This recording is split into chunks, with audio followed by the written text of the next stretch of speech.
Kahajang Semeng. Apa kabar Anda saudara? Berita Bali kembali menyapa Anda bersama saya Ruth Sahanaya.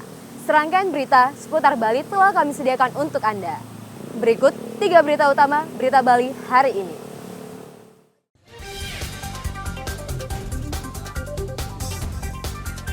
Seorang gadis berusia 15 tahun di Buleleng menjadi korban ruda paksa sekelompok pemuda.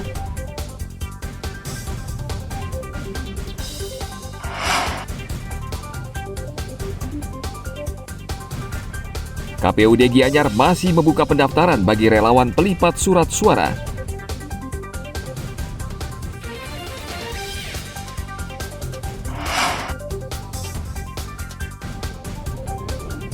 Untuk meningkatkan kualitas air Danau Batur Bangli, pemerintah daerah Bangli bersama sejumlah elemen masyarakat secara rutin menuangkan cairan ekoenzim ke danau.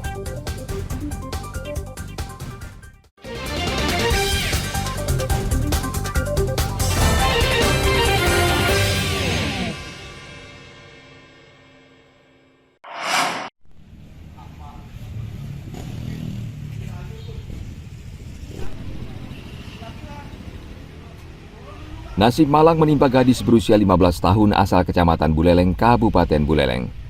Ia menjadi korban ruda paksa yang dilakukan sekelompok pemuda. Tindakan tersebut dilakukan saat korban dalam keadaan tidak sadar akibat minuman keras. Video yang diunggah warga ini memperlihatkan Polres Buleleng yang menangkap para pelaku di salah satu lokasi. Dari 4 pelaku, 3 diantaranya masih berusia belasan tahun. Sebelumnya orang tua korban melaporkan kejadian ini setelah melihat perbuatan bejat para pelaku terhadap anak mereka yang diunggah di media sosial. Korban mengaku diajak para pelaku ke salah satu rumah, lalu mereka menenggak minuman keras. Korban akhirnya mabuk dan tidak sadarkan diri. Di saat itulah para pelaku meruda paksa korban.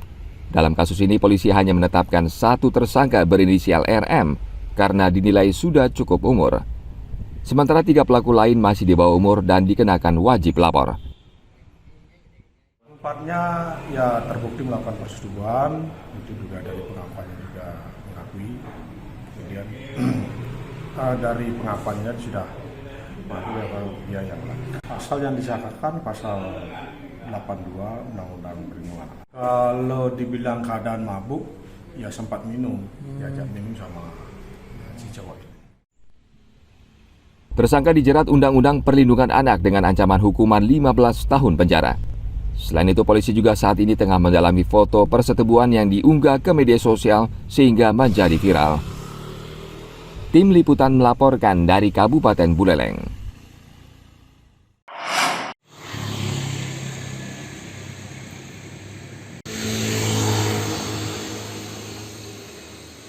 Polres Jemberana mendirikan 5 pos pengamanan dan pelayanan terpadu atau Pospam untuk memantau arus mudik dan balik selama perayaan Natal dan Tahun Baru.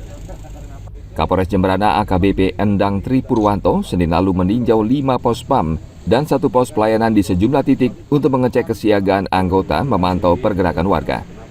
Arus balik diprediksi terjadi pada libur pertama Natal dan setelah perayaan Tahun Baru.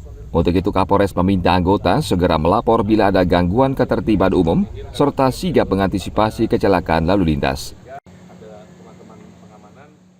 Kunjungan kepada pos-pam yang ada di jajaran wilayah hukum Polres Jemberana, yaitu ada 5 pos PAM dan 1 pos pelayanan terpadu.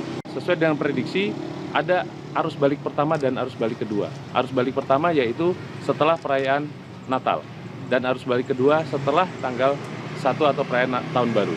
Sehingga kami mengambil jadwal hari ini untuk melaksanakan pengecekan terhadap personil setelah memberikan bantuan atau dukungan logistik supaya rekan-rekan jajaran yang ada di Pospam tetap bekerja dengan semangat dan tetap memberikan pelayanan yang terbaik kepada masyarakat. Tidak lupa Kapolres juga mengingatkan seluruh anggota yang bertugas untuk menjaga kesehatan saat bertugas sehingga bisa memberikan pelayanan maksimal kepada masyarakat. Tim Liputan melaporkan dari Kabupaten Jemberana.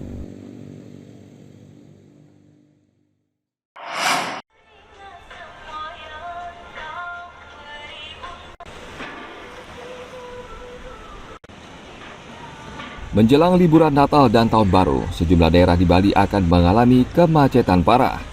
Salah satu yang menjadi perhatian Polda Bali adalah arus lalu lintas di Pelabuhan Padang Bayi Karangasem dan Gilimanuk Jembrana.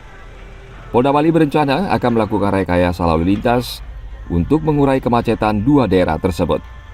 Polda Bali berencana akan mengalihkan arus lalu lintas yang baru tiba di Pelabuhan Gilimanuk ke jalur alternatif bila terjadi kemacetan.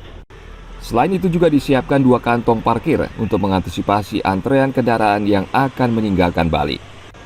Sementara untuk Pelabuhan Padang Bayi Karangasem, Polda juga menyiapkan 2 kantong parkir sebelum memasuki pelabuhan, yakni di Yeh Malet dan Kusamba Kelungkung.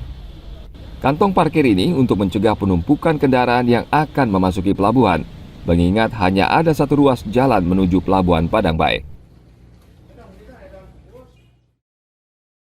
Nah, nanti kalau padat, itu kita gunakan seperti pola kemarin. Kita masukkan dulu jalur yang sebelah kiri itu.